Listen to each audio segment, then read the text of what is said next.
Ito ang latest update sa kaso ni LV Vergara, ang kasambahay na binulag at minaltrato di umano ng kanyang amo. Taasan po ang parusa sa mga amo na nagmamalupit sa mga kasambahay. Mataas dapat ang penalty, mataas dapat ang pagkakakulong kung sino mang amo na patunayan na inaabuso niya, binubugbog, sinasaktan, minamaltrato ang isang kasambahay. That is something that we have to make sure na malalagay po sa batas natin, Mr. Chair. Sa latest hearing sa Senado ngayon, tinalakay nila ang status ng implementation ng RA number 10361 o Batas Kasambahay, kung saan pinapataas pa ng mga senador ang parusang ipapataw sa amo na mapang-abuso sa kanilang kasambahay. Narito ang mga benefits sa isang kasambahay ayon sa RA 10361 o Kasambahay Law. 6,000 po ang minimum salary sa NCR according to DOLE. Iba-iba po ang salary rate depende sa lugar. 5,000 po ang minimum salary sa probinsya or city. 4,500 po ang minimum sa hindi pa city. Dapat may 3 times meal a day. Dapat may maayos at ligtas na tulugan. Dapat may benefits like SSS, Pag-ibig at PhilHealth. Kapag below 5,000 ang salary ng kasambahay, sagot ng employer ang buong contribution, pero pag 5,001 peso pataas na ang salary ng kasambahay ay dapat na makihati na ang employer at kasambahay sa contribution sa mga nabanggit na ahensya. Dapat may basic medical attendance tulad ng lagnat, sipon or injury habang ginagawa ang trabaho at bigyan ng sapat na pahinga ang kasambahay. Dapat may 8 hours rest o pahinga per day. Dapat may day off once a week kapag ang sahod ay minimum lamang. Dapat may 13-month pay after 1 month in service na hindi bababa sa 1/12 ng kanyang total basic salary. Pero kapag nakaisang taon na siyang nagtatrabaho, ay dapat matanggap niya ng buo ang 13-month pay. At ito ay dapat ibinibigay bago ang December 24 sa kada taon. Dapat may 5 days incentive service leave with pay after 1 year in service. Sa oras naman na masisante o matigil ang serbisyo ng kasambahay nang walang dahilan, ay makakatanggap siya ng bayad na katumbas ng 15 araw niyang kita o kalahating buwang sahod. Kailangan tumagal sa loob ng 6 na buwan ang empleyado para sagutin o bayaran pabalik ng employer ang nagastos sa pamasahe o ipinamasahe. Sakop ng batas na ito ang mga sumusunod: yaya, tagaluto o cook, gardener, labandera o namamalansya, old sitter, kasambahay na bata na may edad na 15 hanggang 18 taon gulang. Sino mang may kinalaman sa gawaing bahay na regular at palagian niyang ginagawa, all around kasambahay. Okay, proceed now with the implementation of Batas Kasambahay. Okay, it says here na 1.4 million kasambahays and 72% are on live-out arrangement. Opo, kasi yung batas po natin pinapayagan yung live-in o kaya live-out arrangement. Ibig po, ang pagkakaiba lang po nun, kapag ang isang kasambahay ay pinapayagang manahanan o manirahan po dun sa bahay na kanyang pinagsisilbihan, yun po ay mga... Pero malaki itong porsyento mo na live-out arrangement. Yes, Mr. Chair. Bakit ganun? Usually, ang mga kasambahay live-in yan. Pero yung datos po, sir, na lumalabas, mas nakakarami po yung mga kasambahay na on a live-out arrangement. Parang di yata ka panipaniwala yun. Opo, kaya nga po Kasi simula nung pinanganak ako, panay live-in yung aming mga kasambahay, hindi naman umaalis yan. So ilan oras nagtatrabaho yung mga nag-live-out arrangement? 8 hours din? Hindi po, depende po sa kontrata po yan. Karaniwan po ay mga 4 o 8 oras lang naman po nagtatrabaho yung mga nasa live-out arrangement. By the way, Mr. Chair, yung standard pong isinat po natin sa Batas Kasambahay ay nakabase po sa standard na hours of rest rather than hours of work. Kaya ang nasa batas po natin, dapat ang isang kasambahay ay mabigyan ng at least 8 oras na pahinga. Kasi yun po yung standard na isinet po natin sa Batas Kasambahay na naaayon naman po sa international standards. Yung mga marino po, ganun din po yung pamantayan ng pagsiset po ng standard when it comes to rest period or working hours po. Sa tingin mo ba mas magandang alternative ito kaysa sa live-in arrangement para maiwasan yung pagmamalitrato, pang-abuso sa mga kasambahay? Opo, maaari po, Mr. Chair. Pero siguro mas tingnan po natin yung obligasyon ng mga employer na i-rehistro yung kanilang mga kasambahay sa barangay. Kasi yung turnout po talaga, mababa po, Mr. Chair. Kahit po ang lahat po halos lahat ng barangay, meron pong tinatawag na desk officer. Merong mga desk, pero yung mga employer, nasa batas po, obligasyon po ng employer na i-rehistro. But there has to be some factor that influence them not to register. Kaya even after 10 years of implementation, mababa po yung turnout ng registration. Siguro yung tinutukoy mong mga nagli-live out arrangement. Then, yung mga tinutukoy mga 72%, tama?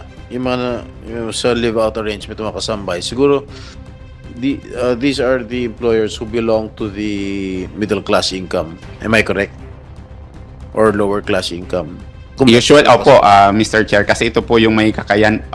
Unang-una yung pag-hire po ng kasambahay, tinitingnan po namin doon sa aspetong kayang mag-hire ng isang pamilya ng kasambahay. So ito po yung mga nasa middle class and upper po. Kung upper, palagay ko, mga ano po yun, live-in nakatira po yung mas matataas na pong estado po ng buhay. Okay. So first semester report ng DOLE noong 2022 tungkol sa pagpapatupad ng batas kasambahay, nakalahad po na meron 132 licensed private employment agencies for kasambahay and 10 licensed PEAs o private employment agencies for industry and kasambahay. Sapat po ba ang bilang ng mga PEAs na ito upang matugunan pangangailangan ng mga employers para sa kasambahay?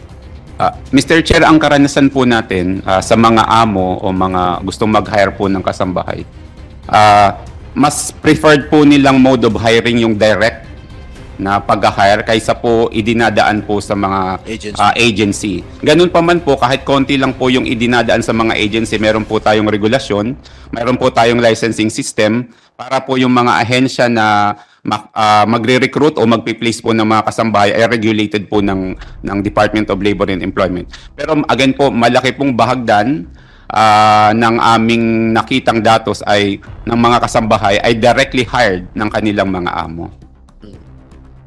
Lahat ba ng mga barangay ay may registry ng mga kasambahay? Based po sa datos na ibinigay ng DILG, hindi po lahat pero halos lahat ng mga barangay. How many % of all barangays in the country? Based po sa data na ibinigay po ng DILG, meron pong more than 28,000 kasambahay desk. So, meron po tayong mga nasa 40,000 na barangay na wala pang kasambahay. More than 50%.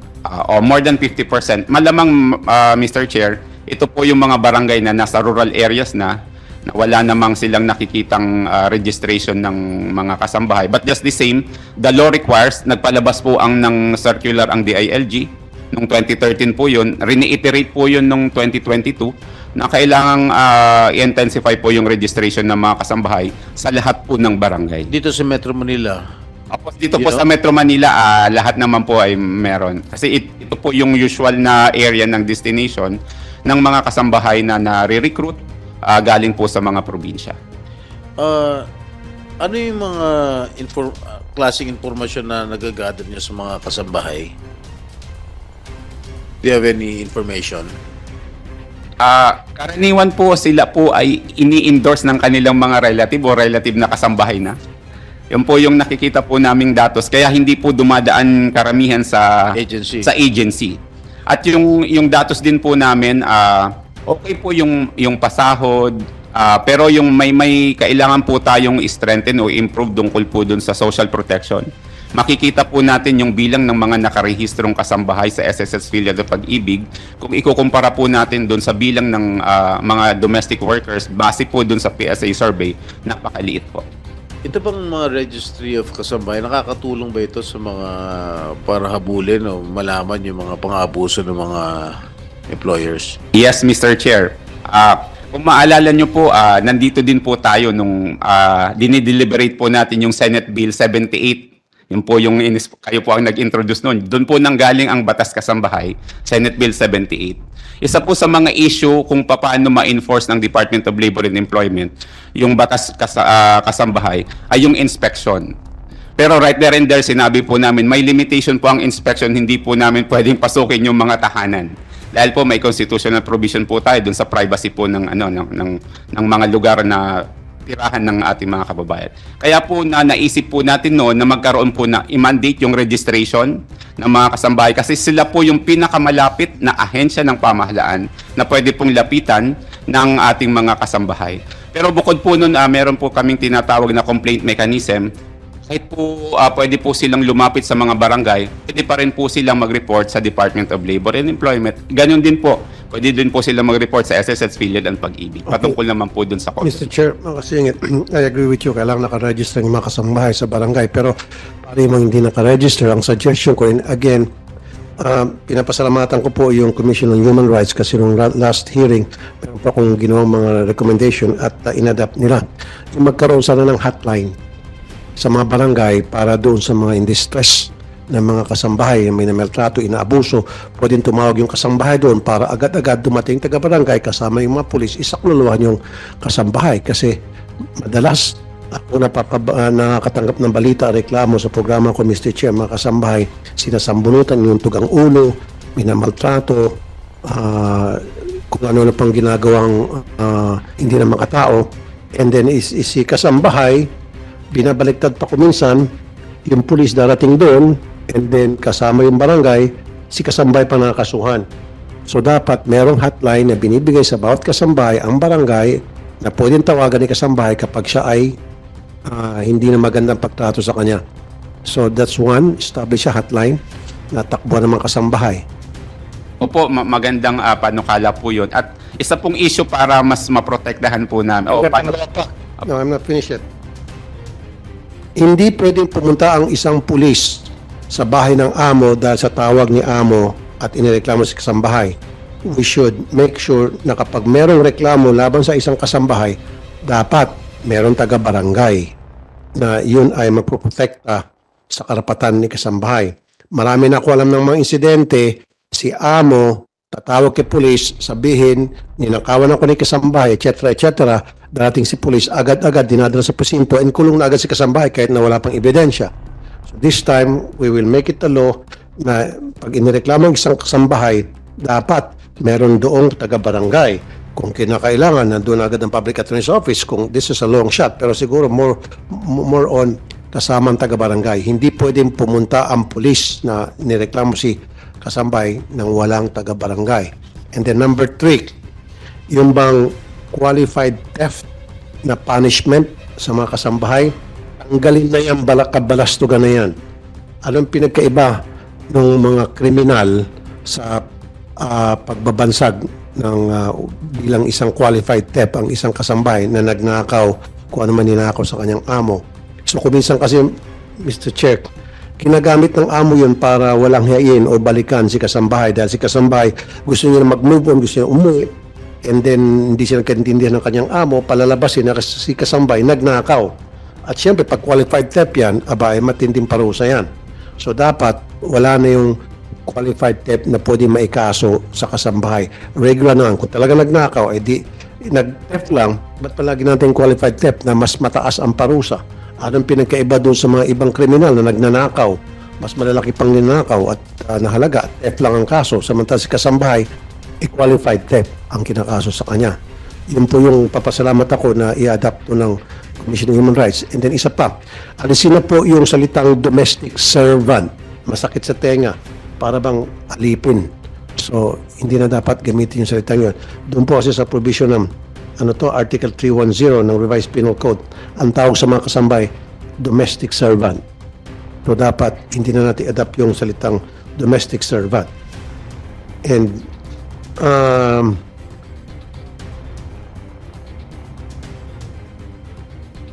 yung taasan po ang parusa sa mga amo na nagmamalupit sa mga kasambahay. Mataas dapat ang penalty, mataas dapat ang pagkakakulong kung sino mang amo na patunayan na inaabuso niya, binubugbog, sinasaktan, minamaltrato ang isang kasambahay. that is something that we have to make sure na malalagay po sa batas natin, Mr. Chair. Yes, with regard to the qualified theft and theft, medyo napag-aralan ko sa nung nag-aaral po tayo ng batas ng araw. Kaya po tinawag na qualified theft. Kasi nagtatrabaho sila dun sa mismong amo nila. Kasi complaint theft, yung mga sinasabi niyo pong kriminal, hindi ho sila nagtatrabaho ron sa amo nila. Wala ko silang amo.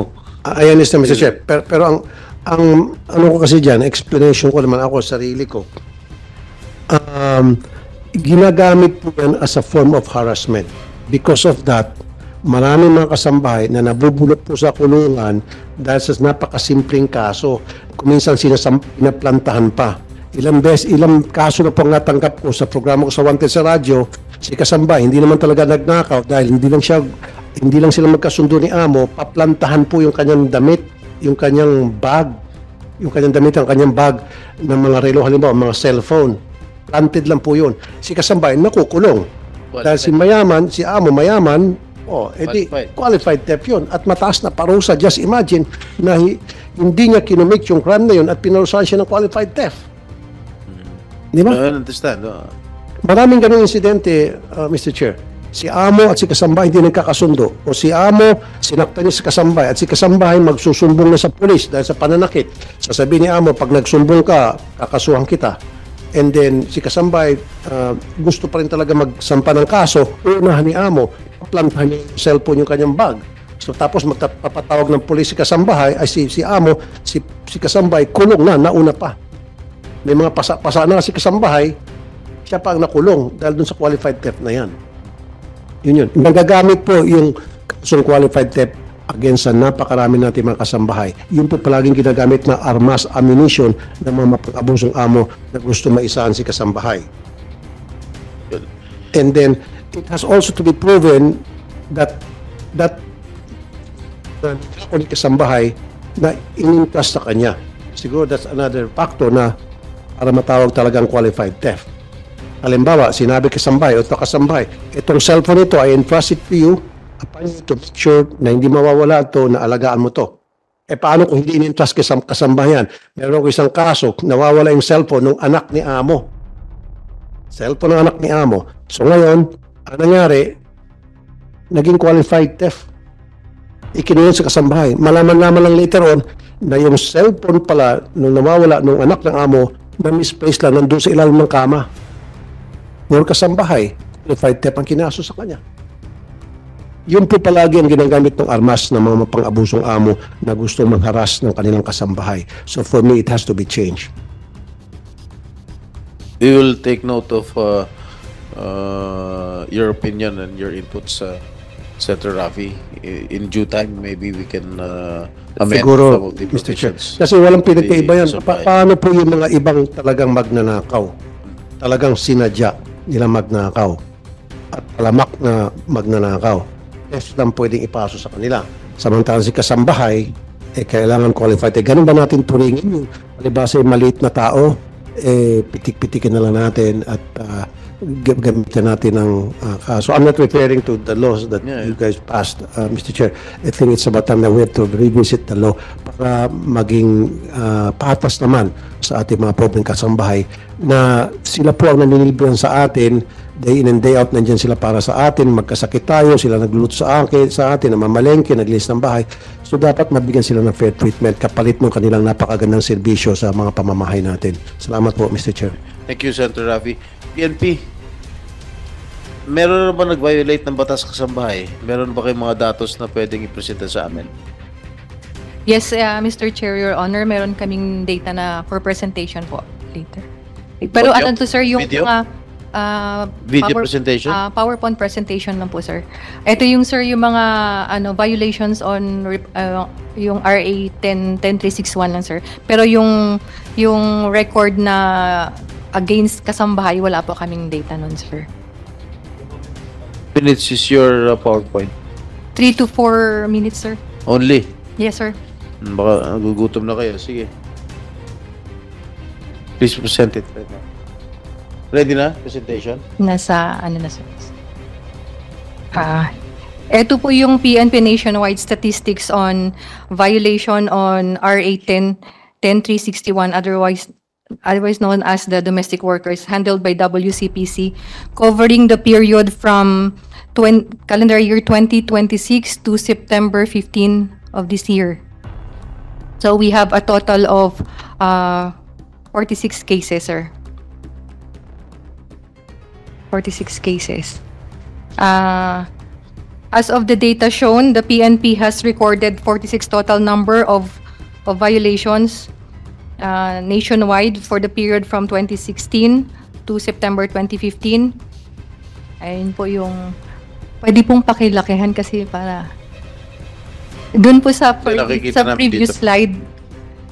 Sa previous slide po, yung sa data on cases. Yung previous pa. Halos lahat sa NCR. Yes, sir. Sa NCR po ang may pinakamaraming reported cases, sir, na handled ng WCPC. So, makita din dyan, sir, na as to the PNP regional offices, the top 3 with a significantly high recorded incident are NCRPO, but it's 32 po out of 46. Region 10, 5 cases, and Region 7, 4 cases. We all know that these 3 regions also has the highest population nationwide, sir. Kaya, tsaka mga urban areas po, sir.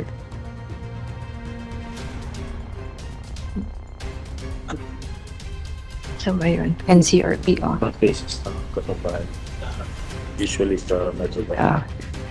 As to the status of the victims, we have recorded 32 unharmed sa reported cases, sir. 10 injured.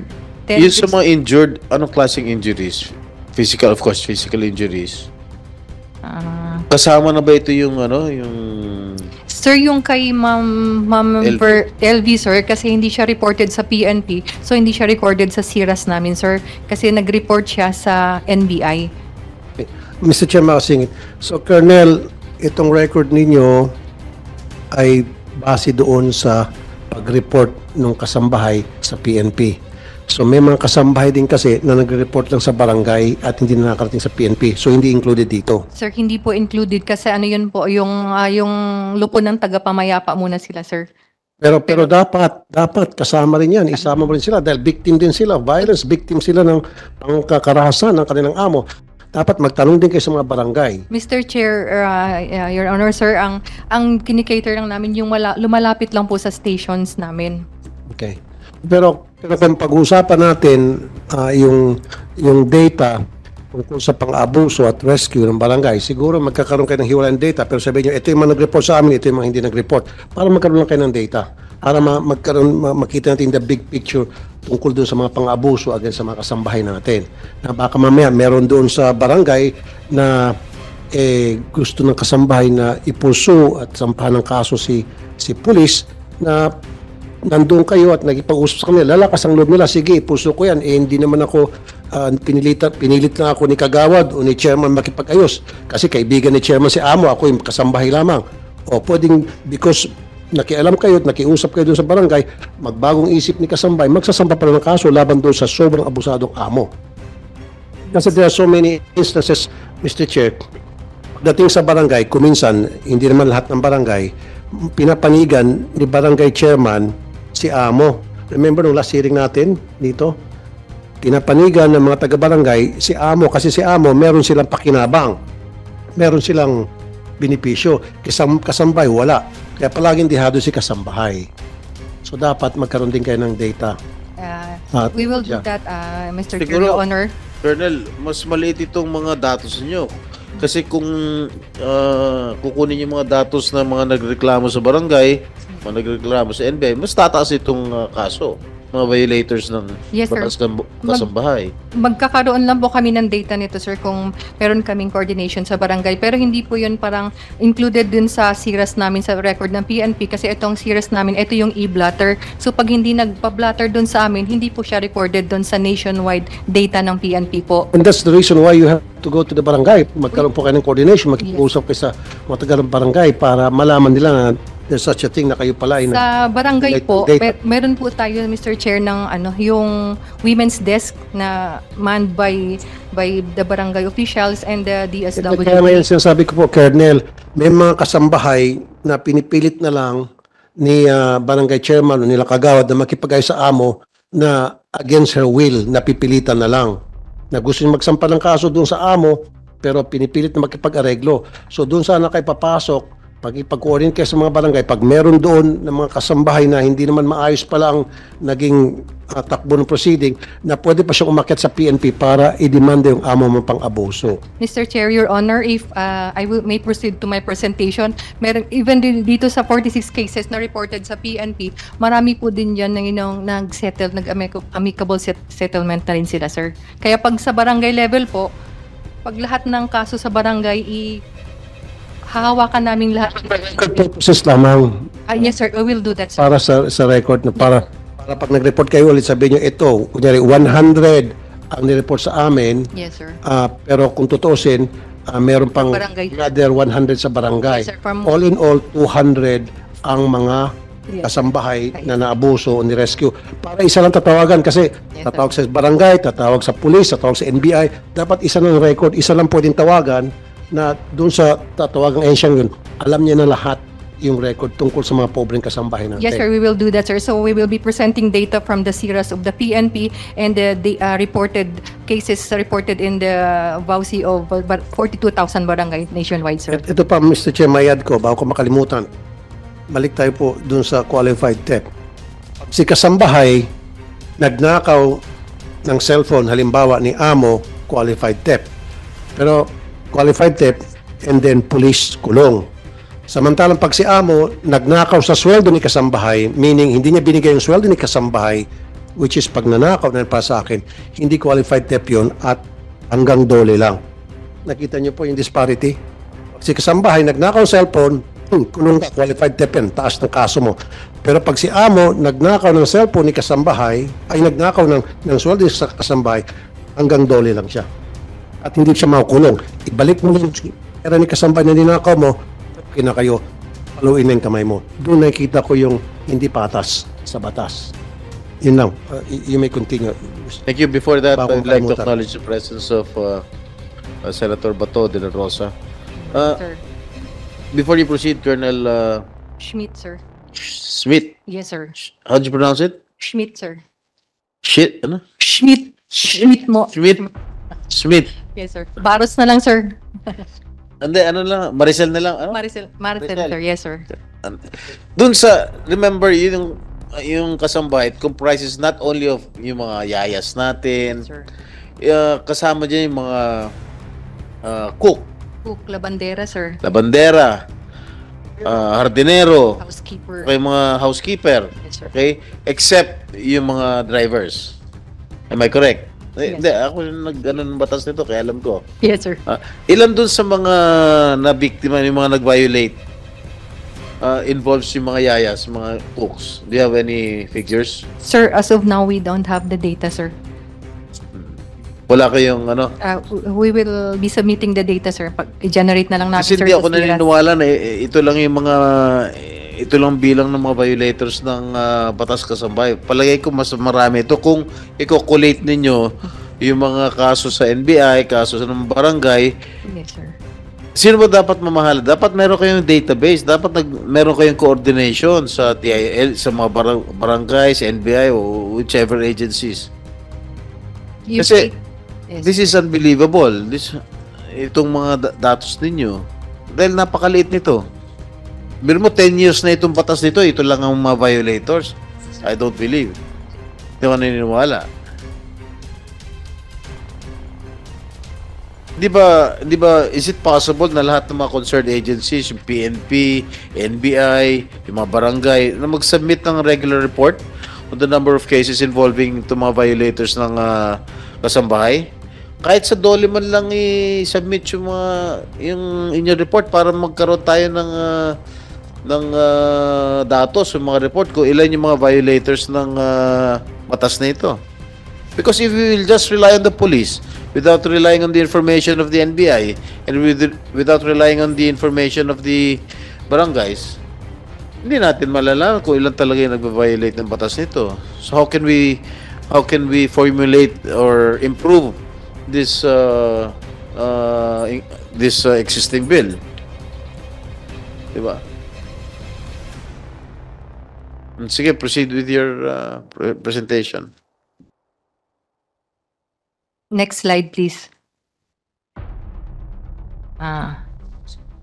As of the status of the cases, we have 50% or 23 cleared cases, 39% or 18 solved cases, and 11% or 5 under investigation recorded nationwide of the PNP-SIRA, sir.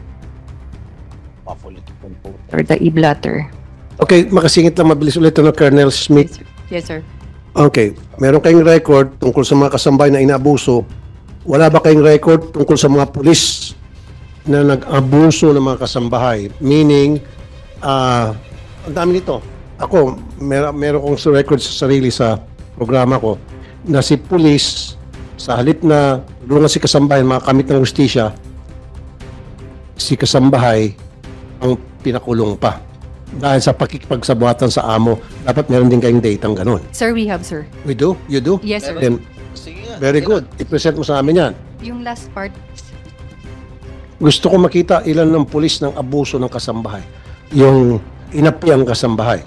sir, Marami yan. may apology, sir, hindi nakasama sa presentation, pero meron, Pero isasama mo next time siguro. may data ako dito, sir. Para malaman natin kung saan ba yung weakness ng ating kapulisan sa pagkipag-deal sa mga kasambahay sa mga bahay-bahay. As of now, sir, we have total administrative complaints against, of course, PNP personnel from may uniform and non-uniform personnel. Meron po kaming total na 66 complaints, sir. Against sa mga pulis na Against sa mga police. nag-violate sa karapatan ng kasambahay. Mukhang mababa ata yan. Yes, sir. Ang may with corresponding rank, sir, kung ano mga ranks ng mga abuser or yung mga reported na ano, sir. So, sa 66, meron po tayong Sa 66 na yan, ilan po yung na-prosecute, ilan po nakulong na pulis, ilan po na-demote? ano to, sir, administrative.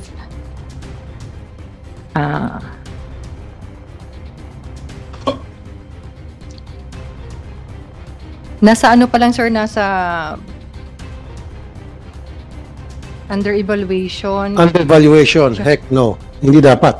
Ilang taon na yung kaso ngayon hanggang under evaluation. No, ang gusto ko marinig, out of that 66 na kinasuhan dahil nilabag ang karapatang pantao ng kasambahay, dapat meron man lang pinakamababang na-demote. Mas masarap pakinggan kung nakulong. Kung wala, sabi mo under observation, then it's not working. Yung estilo nyo yan na to go after policeman na nang-abuso or nagbabiolate ng karapatan ng mga kasambahay. Yes, Mr. Chair, Your Honor. Then I need to Wala. get the list of those 66. Nasaan yung kaso yun? Kailan pinal yung kaso yun? At nasaan na? I need a list of those. Sir, we will submitting to your officer here. Thank you, Colonel. Ano yung mga nature ng pang-abuso nito? Physical injury? Verbal abuse? Hindi kasi, sir, I'll cite you an example, Mr. Chair. I will never forget this for the rest of my life. Itong kasong ito. Many, many years ago, sa DZXL, si Amo tumawag ng pulis kasi nawawala itong cellphone, Nokia cellphone ni kasambahay. Yung sinabi ko na kanina. So si pulis, bahay niya na pulis, off duty, dumating. And then, ang ginawa niya, tinawag niya si kasambay na labandera. Pinaghubat-hubad niya sa loob ng banyo si kasambahay. Hinipu-hipuan pa. Pagkatapos, paghubat-hubarin, ipu-ipuan, kinunin pa si kasambahay. Linantahan. Wala pong ebidensya. Linantahan ng kung ano-anong klaseng mga aligasyon na pinalabas nila na si kasambay ang nagnakaw talaga ng cellphone at nakita ng anak na maliit tapos itinapon somewhere at may kumuha ng cellphone na itinapon sa over the bakod, nakulong si kasambahay. Kinulong ni pulis. Yun yung isang kabalastugan na ginawa ng isang pulis laban sa isang kasambahay.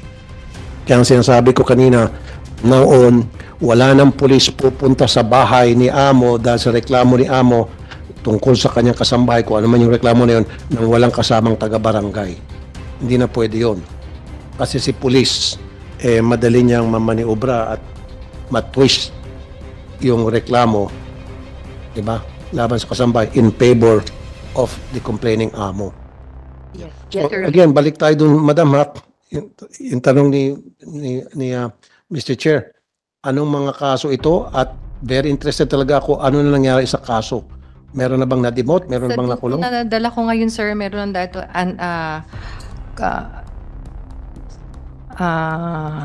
drop and close 19, forwarded to Dilos for summary hearing proceeding 43, sir. Isipin ng drop and close, dinap na ni kasamba yung kaso. Na-drop and sir yung case filed, sir, ng kasambahay. Na-drop na? Yes, sir. What do you mean, na-drop na? Si kasambay ang umatras, hindi niya pinapatuloy. Hindi, baka nag-areglo na, sir. Okay.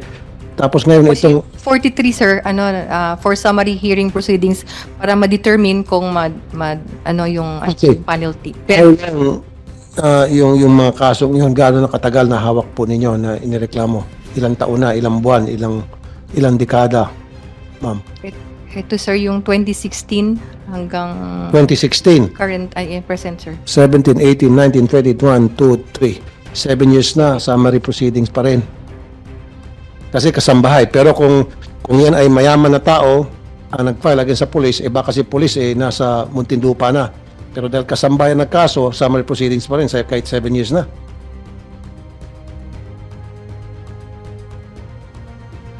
I-submit ko na lang, sir, yung report namin sa updated na kung ano yung mga naging penalty ng mga complaint. Ang gusto ko po kasi marinig, Mr. Chair, meron na dapat nasampulan na pulis para makita na patas ang pulis na nasampulan na kabaro ninyo dahil ng abuso o gumawa ng injustice laban sa isang kasambahay.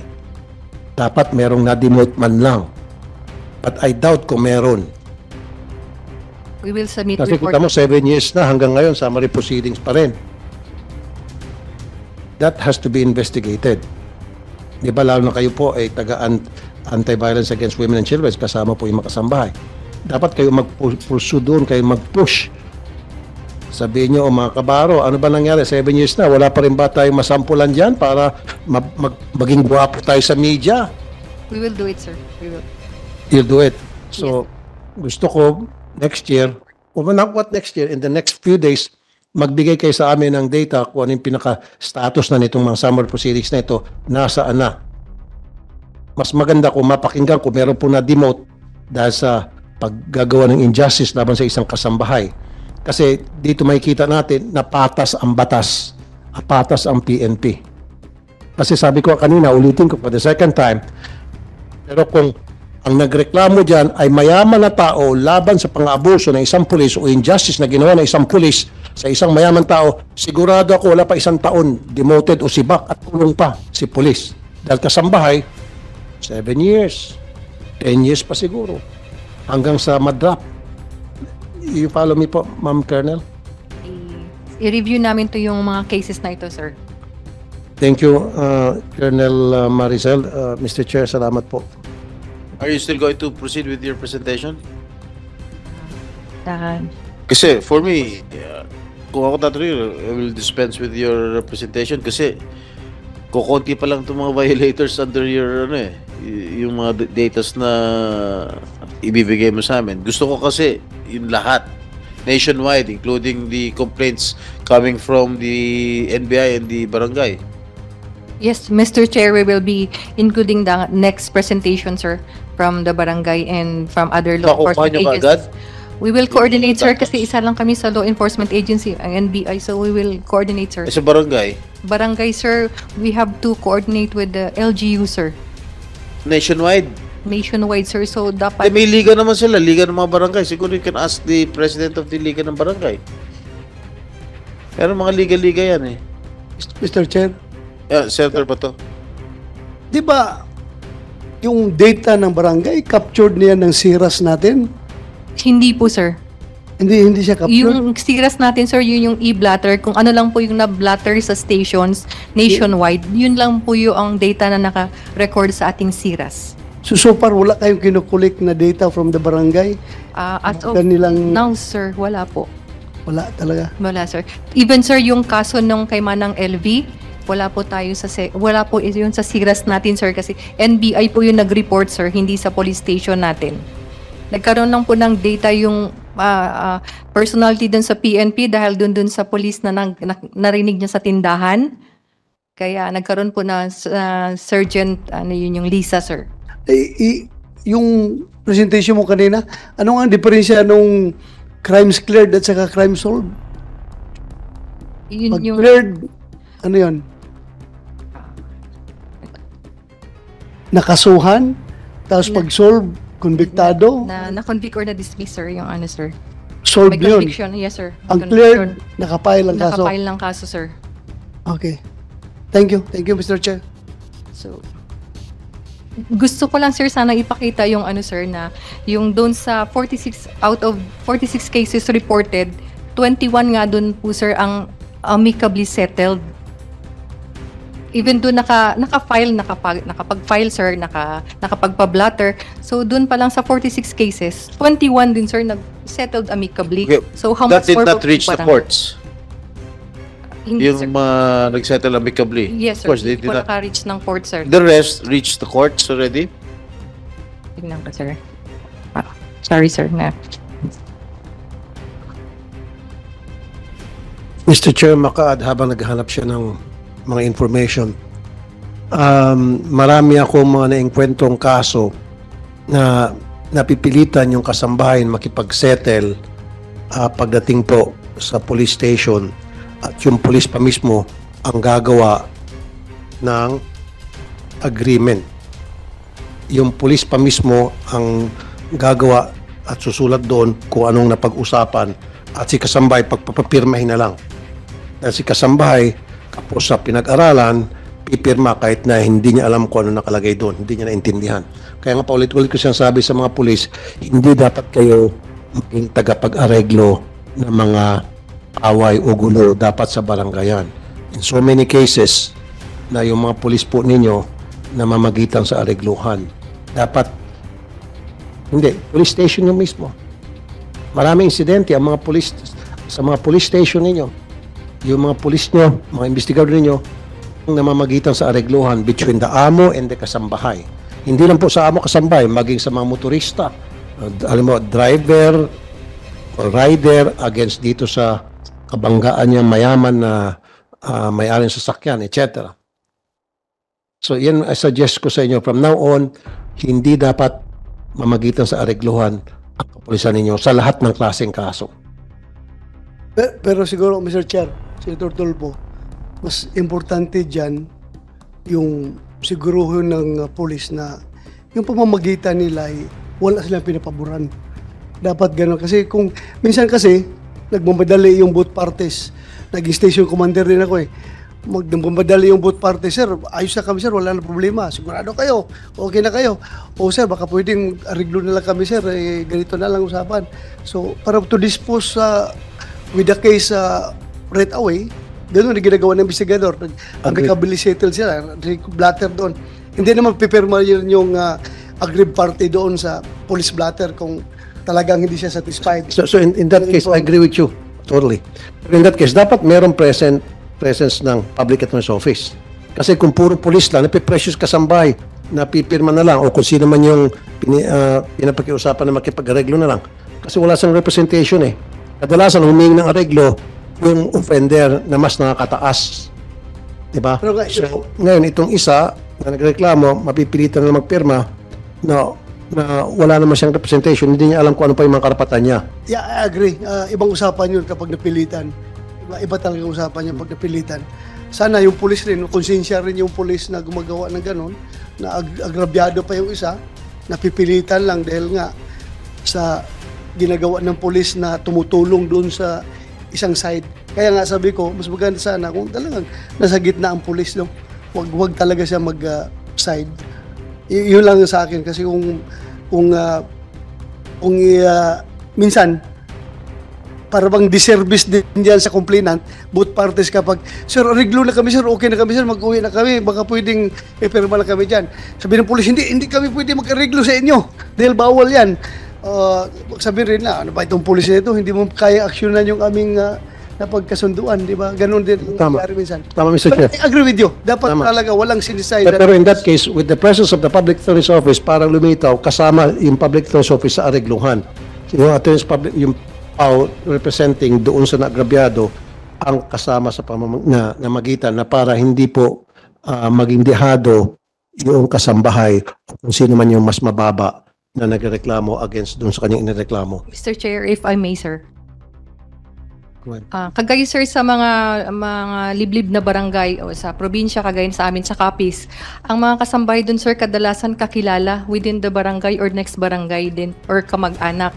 So minsan nag-uusap na rin yung pamilya sir na hindi na magpa-file ng kaso. Kaya I think sir na hindi na rin kailangan ng lawyer kasi kung ang pamilya na sir nag-decide, yung mga matatanda na dun sa probinsya lalo, na kayo na nasisettle na yun sir yung issue nila sir dun sa Lupon. Colonel, yeah, I agree with you. Sa probinsya, bibihira po yung mga pang-aabuso lamang sa kasambahay. I'm talking about the urban areas sa mga syudad na kung saan walang representation sa kasambahay, wala siya mga kilala, wala siya mga kamag-anak, wala siya mga kaibigan kasi nga po galing siya sa liblib na probinsya at lumuwas na Manila at doon nagtrabaho o lumuwas ng syudad kung saan mga syudad yan. So doon kayo mag-focus. Tama ka, doon sa mga liblib na lugar dahil sila magkakilala, kilala si barangay chairman, si Kagawad at nirefer ng mga kamag-anak, si Amo, madali na makumbinsi kasambahay na i-withdraw o makipag-ayos na lang. Pero pagdating sa mga syudad, dito yung sinasabi ko na nape-pressure sa kasambahay, wala siyang proper representation. So pagdating sa aregluhan, dapat si kasambahay may representation. Yes sir, yung mga kasambahay po kasi dito sa Manila, galing din sa mga probinsya. So, ultimo po pamasahe nila minsan, pinoproblema din nila. So, wala silang capacity ni maghanap ng kung sino malalapitan, wala nga silang pamasahe sir sa jeep.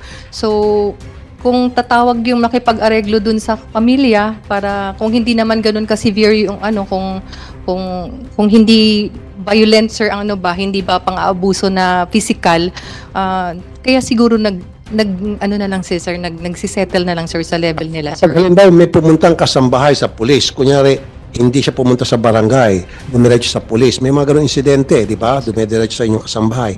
And then dumating si Amo, and then nagka-aregluan. Sabihin natin na pumayag si kasambahay makipag-areglo kay Amo. Pero dapat meron siyang representation para bago siya papirmahin, magpapaintindi sa kanya na ito yung pinipirmahan mo. Dapat hindi pulis. Dapat tagalabas. Sasabi ko, Public Attorney's Office, tatawag kayo. Kasi may mga Public Attorney's Office, naka-duty naman yan, 24/7 yan sila eh. Kasi naman lang patawag nyo, o in 30 minutes, nandito na si Public Attorney's Office, explain yung aregluhan o yung napag-usapan, babasahin ni Public Attorney's Office, ikwento kay kasambahay. Yun eh, kasi marami sa mga kasambahay, kapos sa pinag-aralan, galing probinsya, hindi nila alam yung mga karapatan nila, na dapat meron pa silang matanggap na mas maayos na treatment doon sa agreement na yun. Kumbaga, ayaw kong nabubulag sila. Marami kasi mga kasambahay, pirma na lang na hindi nila alam na yung pagpipirma nila, dehadong-dehado sila. Nag-guess niyo po, Colonel? Ma'am? Yes sir, na-note ko na po sir. Thank you. Colonel Maricel, meron bang mga kaso dyan sa mga violators na kasambahay yung mga hindi sinasweldohan? O panay physical abuse lang? Kasi merong meron po sir. sa batas na yon. Yung sa Metro Manila, meron sila makuha ng ganitong sweldo sa ibang regions, iba't ibang sir. sweldo. Most of the cases are due to underpayment, sir. Ito, sir. Underpayment? Underpayment, sir. Ang underpayment natin, sir, na record is 17 out of underpayment, misunderstanding, and incomplete SSS payment, etc. So 17, sir, out of 46. Underpayment? Mostly Yes, sir. Metro Manila? Underpayment, sir, is 9 in NCRPO, sir. And Region 1, isa, sir, isang kaso. Region 5, isa. Region 6, isa din. Magkano Region ba 7. minimum wage natin? 710? Mr. Chair, meron po tayong ibang minimum wage rate na applicable sa kasambahay. Sa NCR po, after 3 series of increases, tayo po ay may 6,000 na pong minimum wage rate para po sa mga kasambahay dito sa National Capital Region. At iba-iba po yung minimum wage rate sa iba't ibang bahagi po ng Pilipinas. Sa CAR po, may 4,500 sa Region 1, 5,000, Region 2, 5,000. So, dun sa underpaid, magkano lang binabayad ng amo nila sa kasambahay?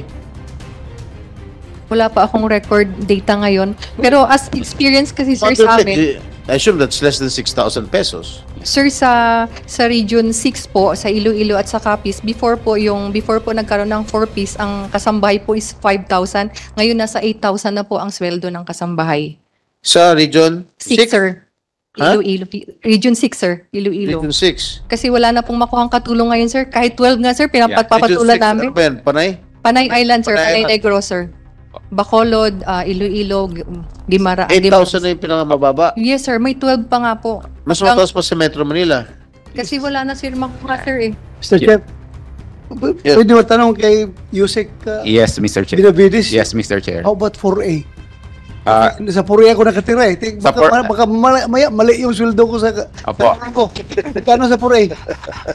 Sa 4A po, may dalawa pong rates po tayo. Ang una po para sa mga cities at first-class municipalities, 5,000.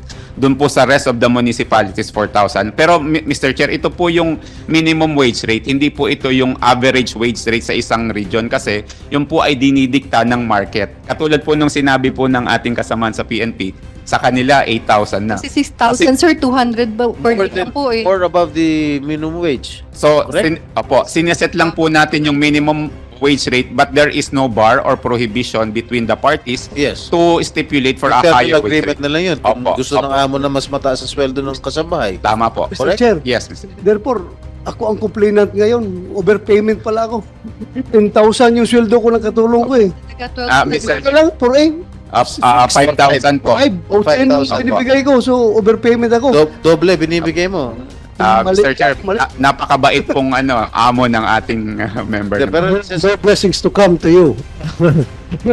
let's face reality. 5,000, ano ba naman mabibili mo sa 5,000 or even 6,000 dito sa Metro Manila because of the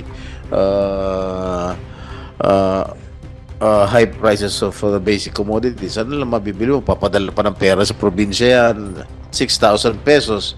Eh wala ka naman wala natitira sa'yo. Di ba? So, it is between the agreement of the employer and the kasambahay. Kung talagang, at palagay ko naman dito sa Metro Manila, hindi naman nasusunod itong 6,000. Mas mataas siguro sa 6,000 to. Majority of yung mga employers ay hindi naman 6,000 na binibigay. Am I correct? Do you agree with me? Yes, sir. Hanggang ngayon, sir, wala kaming katulong. Ano na lang per, yung daily na lang, sir, 500. So, 15,000 ngayon, sir, pag... Pero meron pa rin. Sinasabi mo, meron pa rin underpaid, di ba? Yes, sir, based sa report, sir, ng 2016, before ng pandemic hanggang ngayon, sir. Kasi ang data namin, sir, 2016 hanggang September 15 of this year. So, Kaya yan ang dahilan, Mr. Chair, kung bakit, sabi nga ni Ma'am kanina, nahirapan siya magkasambahay. Marami sa mga kasambahay ay nag-abroad na. Kaya nga bumaba yung data nila sa kasambahay. Pero meron lang akong quick question. Nasaan yung SSS dito? Ibig nandito na SSS. PhilHealth nasaan? Okay. Sabi ni Yusek Benavides, sa record nila, registered na kasambahay is 84,190. Sorry. 1.4 million. Tama? Registered kasambahay, 1.4 million. Ano po, sir, kasambahay, not necessarily registered. Yun lang po yung lumabas po. Regardless, registered o hindi, 1.4. 1.4 kasambahay. Okay. Sabi ni SSS, sa data nila, ang kasambahay na may SSS is 84,190. That's only 6%. Saan si SSS? Yes. That's only 6%. Yes, Your Honor. Oh, and then si PhilHealth, mas matindi pa. 74,858 lang, which is 5%. Ang pinakamatindi si Pag-ibig. 51,579 na out of, sinasabi nila, 1.4 million na kasambay, registered or not. Lumilitaw na 3.6% lang ang compliance. Anong ginagawa niyong tatlong agency kayo? Wala ba kayong monitoring? Hindi ba kayo nagpag-ugnayan sa kanila para masiguro lahat ng kasambay na registered sa kanila masiguro na meron silang full benefits. Di po ba? Ano nangyari? Umpisa natin sa pinakamababa, Pag-ibig. Pag-ibig, 3.6% lang, compliance. Good afternoon, Mr. Chair, Senator Tulfo and Senator De La Rosa. As Pag-ibig is concerned, sir, while we do coordinate po with the associations ng mga kasambahay as well as sa mga barangay po, kaya po na nabanggit ni Yusek ng Dole, there are only 32,000 kasambahays registered po sa barangay mismo. In fact, nagpupunta ho kami sa bawat desk sa barangay, pero hindi po kumpleto yung kanilang listahan ng mga kasambahay doon sa yung 1.4 million po kasi is based on survey nila. Yung nasa barangay sa listahan is just 32,000 based po sa report ng Dole. 32,000 lang mga kasambay registered all over the Philippines? Yung report po ng Dole. Mr. Chair, yun po yung report na nakalap natin sa mga barangay sa pamamagitan po ng DILG, 32,000 sambahay registered. Sorry, Yusek, then incompetent yung mga taong ninyo na gumagawa ng survey. Alam naman natin lahat, halos lahat ng bahay, lahat ng household sa Metro Manila may mga kasambahay. And yet, 34,000 lang nationwide ang registered. Then you guys are not doing enough. So, para magamit yung registry system natin. At may naglagay ng registry system na wala naman palang gumagamit yan. So, mahina kayo sa implementasyon.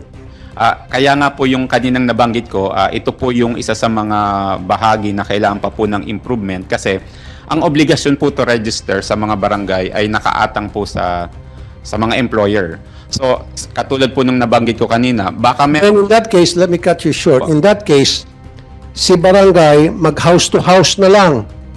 Kakatok, ilan bang kasambahay nyo dyan? Di ba? Sabihin, tatlo sa amin, tatlo, sige, bigyan nyo po yung mga pangalan. Yung parang ginagawa ng census. Tapos para mapilitan na may register. Di ba? Yes, Mr. Kasi kung hintayin nyo si amo i-register o hindi, kung si amo tamad, si amo may tinatago, ayaw i-register kasambay. O di sorry na lang. Apo. Si kasambahay ni amo na hindi ayaw i-register ni amo. Tama po yun. Actually, in fact, Mr. Chair, nung unang 2 taon ng implementation ng kasambahay, halos naikot po namin, ako po in particular, naikot po namin yung mga barangay at subdivision po dito sa Manila para magkaroon po kami ng mga advocacy campaign para po inform yung mga kasambahay at yung kanilang mga employer yung pangangailangan pong i-register sila sa mga barangay. How do you inform the amo? You go house to house? Ano po, nagsaset po kami ng mga town hall orientation or meeting sa isa pong subdivision o sa isang barangay hall. Why subdivision? So, namimili kayo? Lahat po, mga barangay, subdivision, kasi karamihan po ng nakita po namin sa datos. Hindi nga po, I'll tell you what, turuan kita sir, turuan kita. Punta ka sa barangay. Pag election time, ito mga barangay, kagawad, ang sisipag nila mag-house to house. Meron pang magbibigay ng mga yung mga sticker o leaflets. Apo. Pero pag tungkol sa kasambay, tamad sila. Mag-house to house sila. Isa po yun. Nagbibigay ng form, ilista mo yung mga kasambahay nyo dyan and then isubmit mo sa amin. Babalikan kinabukasan, i-register sa barangay. Tapos, Opo, isa po yan sa pwedeng gawin ng mga gawin nyo na. mga kagawad o mga councilor or barangay. Kaya gawin nyo na, i-request nyo po. Opo. Huwag nyo na hintayin si amo ang magre-register kasi si amo tamad kuminsan. Hindi naman lahat ng amo, pero maraming mga amo tamad. Ayaw i-register kasambay. Opo. Thank you, Mr. Chair. Opo. Okay? Now, kulang kayo sa performance. Hindi ako bilib sa pag-ibig. Ikaw, PhilHealth. Lalo na ikaw, PhilHealth, lakas-lakas ng pangungurakot yan noong panahon. Tapos, si kasambahay, baka pati pera ni kasambahay, nakurakot na siguro. Anyway, that's besides the point. Magtrabaho pa kayo dyan sa PhilHealth, sa pag-ibig, saka sa SSS, napakababa ng compliance nyo. Sa 1.4 na lang sinasabi nga nito ni Yusek Benavides. Grabe, ang pinakamababa, pag-ibig, 3.6% compliance, si PhilHealth 5%, tapos 6% si SSS. Pagbutihin niyo po. Why is that so, Attorney? Good afternoon, Mr. Chair. Sir, for Pag-ibig Fund, previously kasi sir, before the kasambahay law, sir, meron talaga tayong covered na sila ni Pag-ibig Fund, sir. Yung mga self-employed, yung mga nasa other earning groups. So yung iba, sir, kinontinue lang po nila yung status po nila. So for example, may mga ibang employers kasambahay employers po, binibigay po nila yung benepisyo. Tapos kasambahay na lang po yung nagre-remit. So for example, sir, nandun po yung coverage nila sa Pag-ibig, pero yung status lang po nila ay hindi sa kasambahay, pero nasa self-employed. So meron po kaming mga other earning groups din po na tumutulong din po sa mga yon. Pero sa application, di ba nakalagay, self-employed, kasambahay. Prior doon sa registration, kasambahay pa rin sila kasi para i-define kung sino talaga sila. Pero mga iba po na hindi na po nagbago ng registration po, Mr. Chair. Kasi prior to the approval. Approval po. Kumbaga, nagtuloy na lang po sila na, for example po, alam naman po nila, mayroon silang coverage ni Pag-ibig Fund, binibigay po yung benepisyo ng employer-employee share at sila na po yung nagre-remit. Para pong hindi lang po nabago yung category po nila from a self-employed to a kasambahay. Kaya nga po, tukuyin ninyo yung sinasabi na 1.4 million ng mga kasambahay nationwide, tukuyin nyo saan sila, sino sila, and then alamin nyo kung meron ba silang Pag-ibig o wala. Kung meron ba silang benefits o wala. Kung wala, bakit? Yun po yun eh. Yes, sir. Kasi napakataas po na numero binigay niya. In fact, sabi ni Mr. Chair, mababa po ito. Inaasahan ni Mr. Chair, dapat 2 million something na, di ba? 2.5. 10 years ago, ngayon bumaba. Sabi ko nga, dinipensahan ko na kayo, baka nag-OFWs ng iba. Pero still, hanapin niyo po itong 1.4 million. Sino sa kanila ang may Pag-ibig, SSS, PhilHealth, sino ang wala. And make sure, by next year, balik nyo dito sa susunod na hearing. Budget hearing ba ito, Mr. Chair? Hindi. Okay. Sa susunod natin hearing, kasi kung budget, ipitin ko sana mga budget nyo eh. Ipapadefer ko sana muna, Mr. Chair eh. Hindi nga, hanggat hindi nasusolve tong, hindi, kawawa itong mga kasambay. Okay. So, sa susunod na hearing, isubmit sa committee, Mr. Chair, yung mataas na compliance. Diba? Yun lang po yun. Huwag ka na magpalusot, sir. Hindi po, sir, Mr. Chair. May question lang din po kanina regarding po dun sa ano po yung additional po ginagawa ni Pag-ibig Fund, sir. So for enforcement po, Mr. Chair, lahat po nung 107 branches po namin ng Pag-ibig Fund, meron po yung mga complaints desk. So for example po, personally, meron po kaming mga na-receive na complaints regarding mga kasambahay po. So immediately po, nagpapadala po kami ng notice of coverage. And immediately po, kung hindi po na-settle, ang legal department po ni Pag-ibig Fund ay gumagawa po ng mga actions para po makasuhan. I'll tell you what. Kayong tatlo, Pag-ibig, PhilHealth, SSS, join forces kayo. Pumunta kayo sa barangay, may dala kayo mga form at ibibigay bahay to bahay, bigay kila chairman, and mag house to house yung mga taga-barangay, isumiti yung form ninyo ng tatlo na kayong doon. Anong pangalan mo? Ikaw ba may SSS? May Pag-ibig ka ba? Wala. Isasagutin niya, no. Pag no, then yan yung tututukan nyo na para masiguro magkaroon na siya. Yes, Mr. Chair. Mag-house to house na. Yup po. In addition po sa mga barangay po, nagbibigay po kami ng mga forms din po. Nakikipag-coordinate din po kami sa mga yung mga subdivision homeowners association po para po mabigyan po kagad yung mga association, may mga ready forms na po sila. So for example po, merong isang resident na isang subdivision, usually nire-register po dun sa association nila yung mga bagong kasambahay para makukuha po ng ID po dun sa subdivision. So pag-apply po nila na pag-endorse po ng kasambahay sa kasambahay po ng ganitong resident, bibigyan na po kagad, may ready forms na po si association para po register na po sila kay ISS. Ito yung sa mga homeowners association. Pero yung mga hindi kasama sa subdivision, mas marami ito. Yes. Yung wala subdivision. Yun, tatargetin nyo. Yun siguro mababa ang compliance. Maaari sa subdivision, mataas ang compliance dahil karamihan dyan, mga tao siguro at monitored sila. May homeowners association. Madali sila matukoy. Doon sa mga hindi kasama sa mga subdivision. Yun yung tatargetin yung sunod. Siguro dyan yung mataas na hindi compliance sila. Yes, sir. Hindi sila compliance. Foreign earning groups po namin po, nakikipagtulungan po sa mga... So siguro, next time, taas-taasan nyo ng compliance ninyo para sa mga kasambahay. Pwede? Yes, Mr. Chair. Pag-ibig, PhilHealth, SSS. Yun lang po, Mr. Chair. Salamat po, Mr. Chair. Thank you, Senator Rafi. Senator Bato? Yes, yung nandito, Section 38 ng Kasambahay Law, Information Program, the DOLE shall in coordination with the DILG, the SSS, PhilHealth, Pag-ibig, shall develop and implement a continuous information dissemination program on the provisions of this act, both at the national and local level, immediately after the enactment of this law. And after the enactment of this law, 10 years after, ganun pa rin ang level ng registration natin. So, ibig sabihin, baka may pagkukulang kayo dito as para sa section interpret is concerned. Mr. Chair, if I may. Actually, tuloy-tuloy po natin ginagawa yung information campaign natin. Nung nakalipas pong 10 taon, nakapagsagawa po tayo ng 4,512 orientation at seminar po sa iba't iba pong stakeholder patungkol po sa implementation po ng kasambahay. Kasama po doon yung mga employers, workers, local government units, mga PESO representative at iba pang stakeholders po sa para po ma-implement po natin yung batas kasambahay. So sa tingin ninyo, saan ang bakit mababa pa rin yung turnout ng registration? Doon po yun sa... Para i-amend natin itong batas na ito kung kailangan. Opo. Meron pong isang kailangan po tayong tingnan, yung pagdidesisyon po ng isang employer na irehistro o hindi. Kasi kahit po alam niya, if he or she decides not to register, hindi po siya makakapasok sa SSS, PhilHealth or Pag-ibig. Ganon din po sa mga barangay. Kaya Mr. Chair, it's imperative that we revisit po yung registration ng kasambahay. Ano ba yung kailangan ano ba yung ini-expect talaga natin sa mga employer? Yes, they may have this kasambahay, but after 10 years of implementation, they decide not to register theirs or their kasambahay.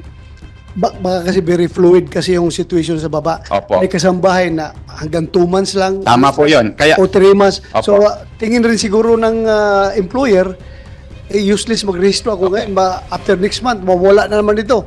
So, every time magpalit ako ng kasambahay, balik ako doon para magpa-register. Baka ganun rin. Yes. Titingnan nila. Mr. Chair, I think the data would confirm that. Kasi yung malaking bahagdan po ng mga kasambahay ay on live-out arrangement. Pero ganun pa man, kailangan po silang irehistro. Siguro ang isa sa mga pwede po natin gawin, mas padaliin yung proseso ng pagre-rehistro sa mga barangay. We make the access easier, not only for the kasambahay, but also for the employers to register po sa mga barangay. Ms. Grace Fortuno. Mr. Chairman, Your Honor, can I read my opening message? Okay. I'm great. About 5 minutes, Mr. Chairman. All right. So, Mr. Chairman, Your Honor, distinguished members of the committee, good morning. I'm Grace Season Fortuno, the President of the Association of Licensed Private Employment Agencies of the Philippines, or ALPEAP, whose members are all licensed private employment agencies by the Department of Labor, or DOLE. A private employment agency, or PEA, is basically a headhunter or facilitator that recruits local domestic workers and other industry workers. These workers were deployed through job orders and placement from the employers. PEA is different from labor contracting agency, such as janitorial or security agencies, where the janitorial or security agency is the direct employer of the worker. These workers usually work for 8 to 12 hours, depending on the agreement and as a leave-out basis. While licensed PEA facilitates only the recruitment and placement of domestic workers and other industry workers in consideration of the rules and regulation by DOLE. A licensed PEA is required to follow the recruitment process mandated by DOLE through department orders. Licensed PEA provide requirements of the domestic workers to employers, such as birth certificate or equivalent to birth certificate, medical certificate, barangay police, and NBI clearance. Hence, licensed PEA strictly follows government rules and regulations. Some of our major purpose is to assist the government in its program of employment to poor Filipinos in providing decent jobs, as well as providing quality workers to well-off employers and modern family where both the husband and wife are working.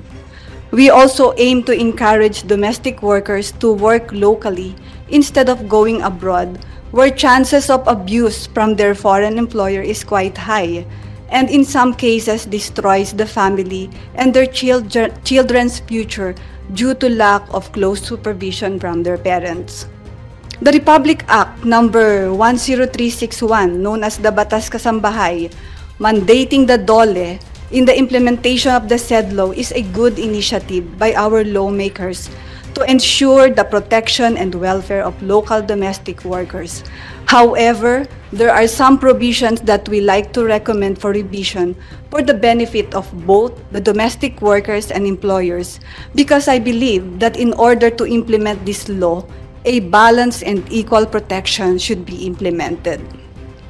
It is timely that we gather here today to review the provisions of Republic Act Number 10361. In behalf of our organization, we strongly condemn the alleged inhumane treatment by the employer of LB Vergara in Mamburao Occidental, Mindoro.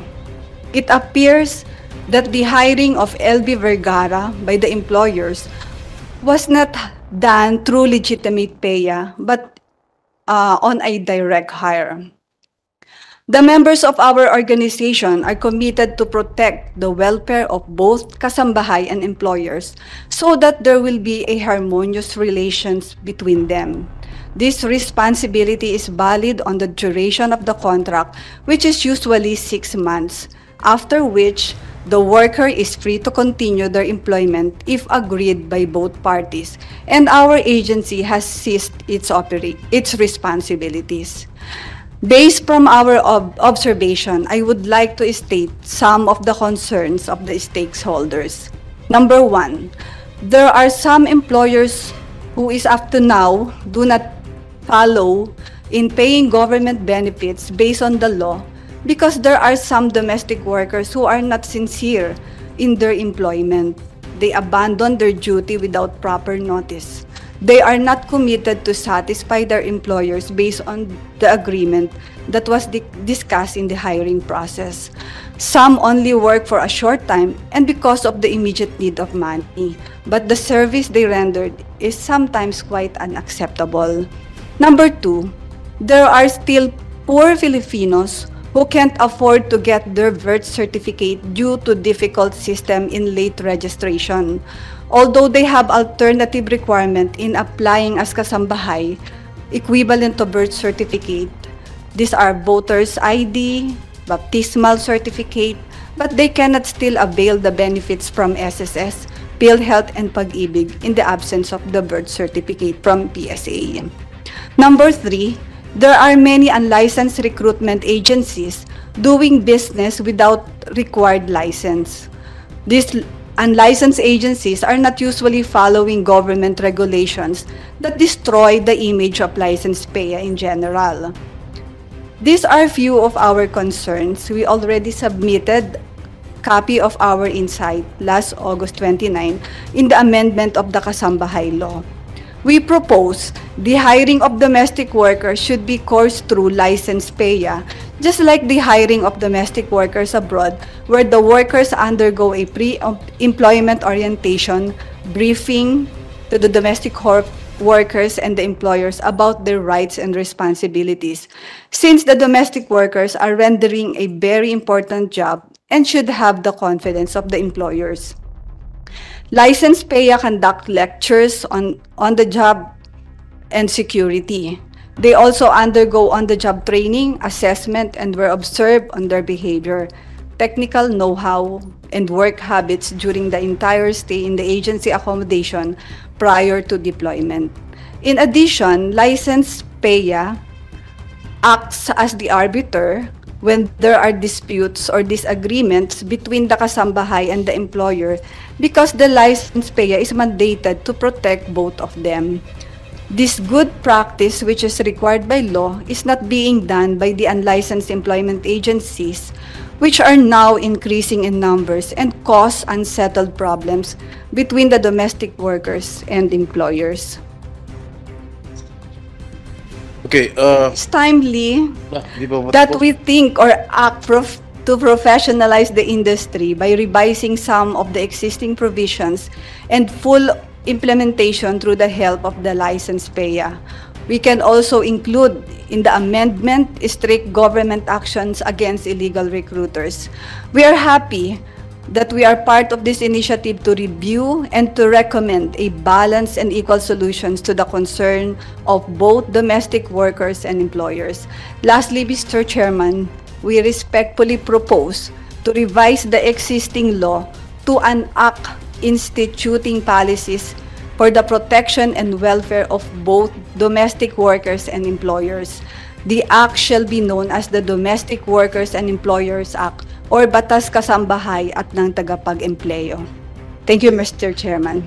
Okay, thank you very much for all your inputs. No? There are several measures filed by our colleagues with regard to the amendment of or revisions of this existing law, yung Batas Kasambahay.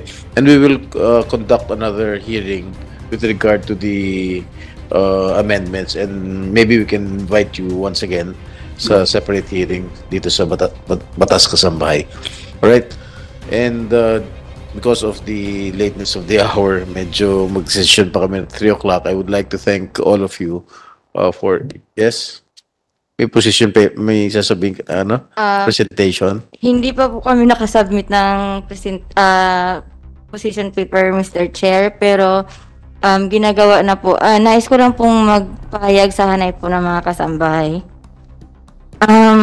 Hindi po sa kaso po ni Ate Elvira, hindi po siya katanggap-tanggap o kahit anumang pang-aabuso sa kanya or sino mang mga kasambahay. Yes, merong committee hearing bukas yun, no?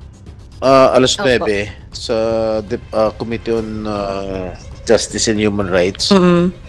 Meron ka bang concern? Mayroon pa po akong concern sa bahagi po ng batas, sir.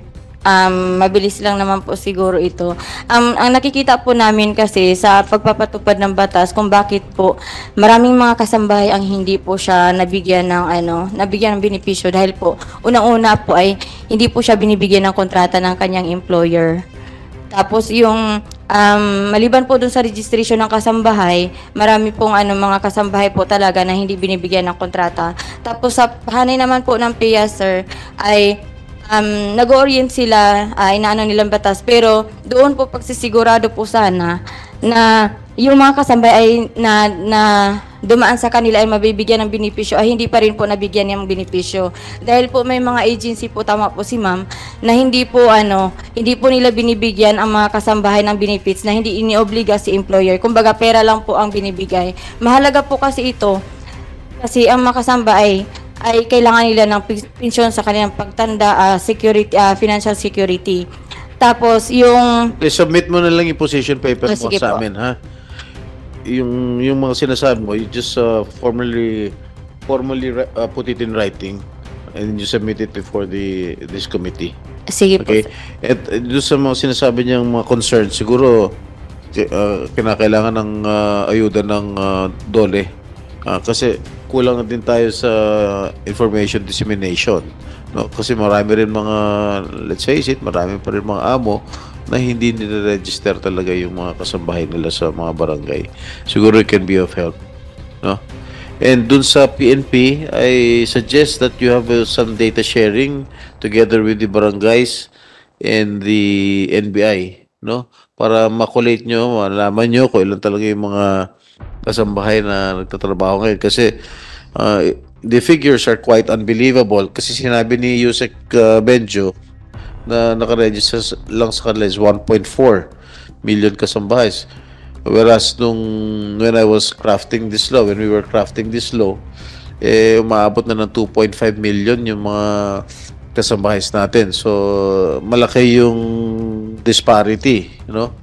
1 million ang nawawalang siguro ito yung mga tinatawag na unregistered na kasambahay na hindi nire-register sa DOLE, hindi nire-register sa PhilHealth, sa Pag-ibig, at saka sa SSS. So, I suggest na magkaroon kayo ng data sharing, no? Coordinate with the proper stakeholders concerned like the NBI. Okay?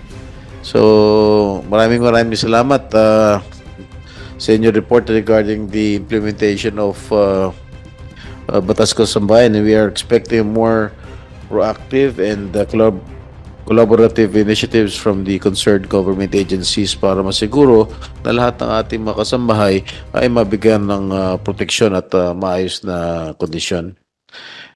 Mag-subscribe at i-click ang notification bell para sa mga susunod na video updates. Maraming salamat po.